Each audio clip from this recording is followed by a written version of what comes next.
صحیح بخاری حدیث نمبر 3887۔ حضرت مالک رضی اللہ تعالیٰ عنہ راوی ہیں، نبی پاک صلی اللہ علیہ وآلہ وسلم نے فرمایا، میں حتیم میں اور کبھی فرمایا حتیم کی جگہ حجر میں لیٹا تھا کہ ایک آنے والا میرے پاس آیا تو اس نے میرا سینہ حلقوم سے زیر ناف تک چاک کر ڈالا، پھر ایمان سے لبریز سونے کا ایک تشت میرے پاس لایا گیا۔ شیخ عبدالحق محدث دہلوی علیہ رحمہ اپنی کتاب ما ثبت من السنہ میں فرماتے ہیں کہ سرکار صلی اللہ علیہ وآلہ وسلم کے سینہ مبارک کے شک ہونے اور قلب اطہر کے دھونے کا واقعہ 4 مرتبہ ہوا۔ پہلی مرتبہ اس وقت جب آپ قبیلہ بنو سعد میں اپنے ردائی بھائی کے مکان کے پچھواڑے میں تھے اور کم سن تھے۔ اچانک آپ کا ردائی بھائی دوڑتا ہوا آیا اور کہا، میرے ان قریشی بھائی کے پاس 2 سفید پوش آئے اور انہوں نے آپ کا سینہ چاک کیا۔ خوف کی وجہ سے بی بی حلیمہ بی بی آمنہ کے پاس آ کر ماجرا بیان کیا تو سیدہ آمنہ نے فرمایا، شاید تمہیں ان پر شیطان کے قابو پانے کا خوف ہے۔ اللہ کی قسم، آپ پر شیطان کا ہرگز کوئی اثر نہیں ہو سکتا، اور میرے بیٹے کی تو شان ہی انوکھی ہے۔ دوسری مرتبہ اس وقت جب کہ آپ کی عمر 10 سال تھی اور آپ جنگل میں تھے۔ خود آپ کا ارشاد کہ یہ واقعہ احکام نبوت کی ابتدائی منزل تھی۔ تیسری مرتبہ جب کہ آپ کی بعثت ہوئی اور آپ نے اعلان نبوت فرمایا، یہ اس وقت کا واقعہ ہے کہ آپ نے اور سیدہ ختیجہ نے ایک ساتھ 1 ماہ تک اعتکاف کرنے کی نظر مانی تھی۔ چوتھی مرتبہ آپ کا شک صدر شب معراج میں ہوا۔ آپ کے قلب اطہر کو سونے کے تشت میں رکھ کر آب زمزم سے غسل دیا گیا۔ جنت کے پانی کی بنسبت زمزم زیادہ افضل و پاکیزہ ہے۔ قرآن مجید میں ارشاد ہوتا ہے، سبحان الذی اسریٰ، پاک ہے وہ ذات جو لے گیا۔ رب تعالیٰ نے سبحانہ فرما کر اعتراض کرنے والوں کی زبانوں کو ہمیشہ کے لیے بند کر دیا۔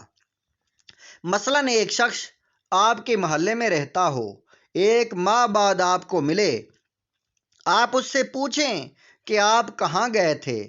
1 ماہ بالکل غائب رہے۔ یہ سن کر اس شخص نے کہا کہ میں امریکہ، لندن، اسپین اور کئی ممالک گھوم کر آیا ہوں۔ آپ سوچنے لگے، یہ کیسے جا سکتا ہے؟ اس کے پاس تو اتنا مال ہی نہیں ہے، پھر یہ کیسے جا سکتا ہے؟ آپ سوچ ہی رہے تھے کہ اتنے میں اس شخص نے کہا، مجھے صدر پاکستان لے گئے تھے۔ یہ سن کر آپ کے کان فوراً کھڑے ہو جائیں گے کہ اگر اسے صدر پاکستان لے گیا تو یہ ضرور جا سکتا ہے۔ بلا تشبیہ و مثال رب تعالیٰ کے علم میں یہ تھا کہ میرے محبوب صلی اللہ علیہ وسلم کے سفر معراج پر لوگ اعتراض کریں گے کہ کیسے جا سکتے ہیں، کیسے گئے؟ سبحان الذی اسریٰ فرما کر قیامت کے لیے رب تعالیٰ نے دنیا پر واضح کر دیا کہ میرے محبوب صلی اللہ علیہ وسلم کے سفر معراج پر اعتراض کرنے والوں، میرا محبوب صلی اللہ علیہ وسلم خود نہیں گیا، انہیں ان کا رب لے گیا۔ وہ رب جس نے بغیر ستونوں کے آسمانوں کو قائم رکھے ہوئے ہے، وہ لے گیا ہے۔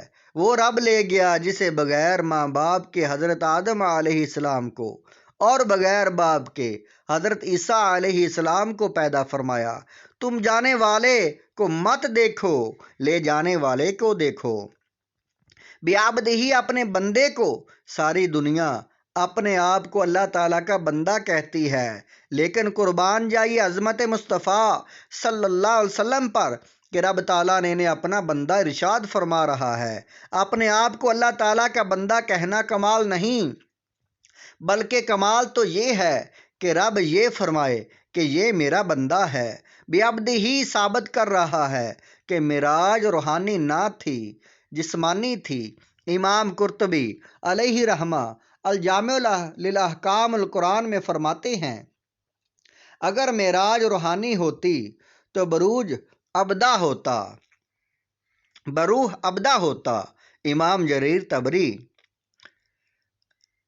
جریر طبری علیہ رحمہ جامع البیان میں فرماتے ہیں کہ معراج روح و جسم کے ساتھ تھی، کیونکہ روح براق پر سوار نہیں ہوتی۔ امام قرطبی علیہ رحمہ الجامع للاحکام القرآن میں فرماتے ہیں کہ معراج اگر خواب ہوتا تو اس میں اللہ تعالیٰ کی کوئی نشانی اور معجزہ نہ ہوتا۔ کفار کبھی معراج پر اعتراض نہ اٹھاتے۔ کفار کا اعتراض بھی ثابت کرتا ہے کہ معراج خواب نہ تھا، کیونکہ خواب کا کوئی انکار نہیں کرتا۔ مثلا اگر کوئی شخص آپ کے علاقے کا رہنے والا ایک دن صبح سویرے آپ کے پاس آ کر کہے جناب آج رات میں امریکہ، لندن، جرمنی، اسپین، سوئٹزرلینڈ حتیٰ کہ آدھی سے زیادہ دنیا گھوم آیا، آپ دل ہی دل میں سوچ رہے ہوں گے کہ پہلے اس کو کسی پاگل خانے میں داخل کروا کر اس کے دماغ کا علاج کروانا پڑے گا۔ یہ راتوں رات آدھی سے زیادہ دنیا گھوم کر کیسے آ سکتا ہے؟ ابھی آپ یہ سوچ ہی رہے تھے کہ اس شخص نے آپ سے کہا خواب میں آدھی سے زیادہ دنیا گھوم کر آیا ہوں۔ اب آپ کہیں گے کہ اگر تو خواب میں گیا ہے تو پھر آدھی سے زیادہ کیا پوری دنیا بھی گھوم کر آ سکتا ہے؟ معلوم ہوا کہ خواب پر کوئی اعتراض نہیں کرتا، اور رسول پاک صلی اللہ علیہ وسلم کو معراج خواب میں نہیں ہوا تھا۔